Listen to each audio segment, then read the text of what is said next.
Hey, what's up, YouTube? So we got a new project. I know it's been a while, but we've been having some bad weather and it's been pouring raining for like the last week or so.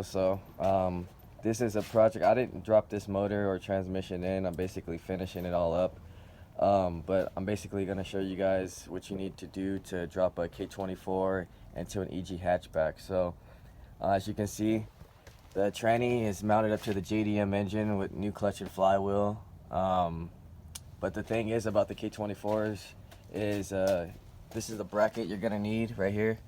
It's the CRV to drop it in, and this is basically into like any like Civic or even a swap car like an RSX or newer SI FA5. You're gonna have to get that bracket no matter what, unless you have a CRV motor. That's gonna be needed.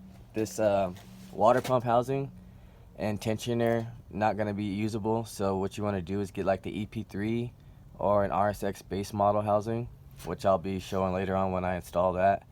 The throttle, you want to use an Accord throttle cable and body for the TSX, so you don't have to use the RSX throttle body with adapter. If you don't want to, you can go that route as well, but I already had an Accord throttle body here, so I'm just going to use that. Now as far as VTEC solenoid, everything, they don't come with pressure switches on the Japanese engines. So if you are running stock and not running a K-Pro, you will have to put a pressure sensor into the engine as well. And then the last thing on them is the crank sensor.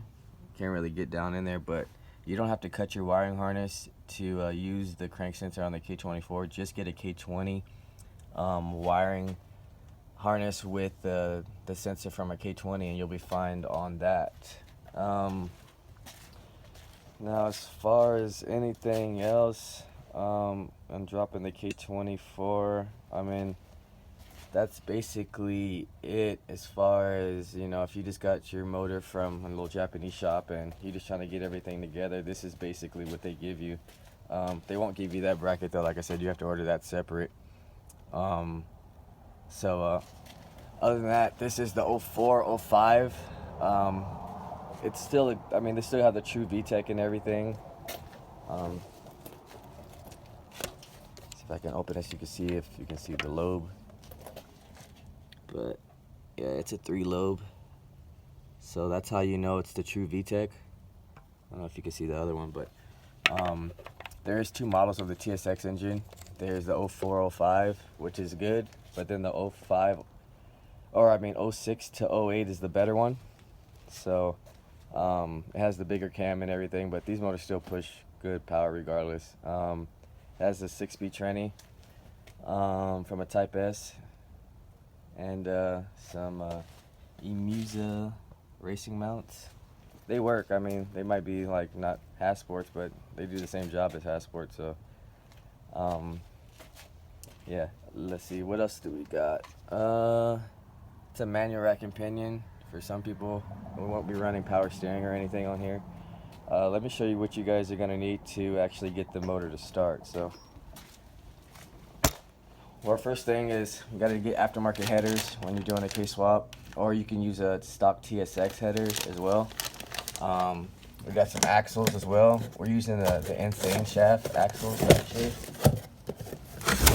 I think these are like the 300 horsepower ones, so it would be perfect for this engine, even if you did like a head package or something. So basically what you need to start a K-swap, you got to start obviously with your engine harness. This is an SI Civic from 02 to 05. That's the start of it, and then you got your hybrid harness. This is going to be for your gauge cluster basically to combine your swap car. So we're doing the EG hatch. This will work for the 92 to 95 or 94 through 01 Integra. You don't have to get hybrid. Everybody, I mean, makes harnesses now, so it's all basically whichever you want to do. And then obviously you need K-Pro. You don't have to use K-Pro, but to make things just really simple and easier, it's just better. I mean, it's a PNF, so this is the 02 to 05 Civic SI ECU as well. So basically these three will get your electrical system going as far as getting the car to start. And then you need a fuel system. This is just temporary. I know it's not the best looking one, but it is a fuel regulator and it does work. And then you need your swap hoses, which just makes things easier and makes things look a little nicer.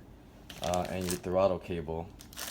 So basically you got fuel, you got your ECU, and then you got your engine.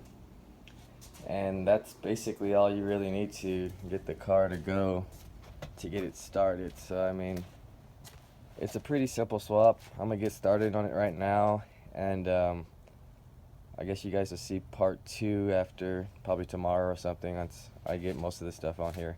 So stay tuned, guys. I got a lot more stuff coming, and subscribe, like, comment, let me know what you guys think of this hatch.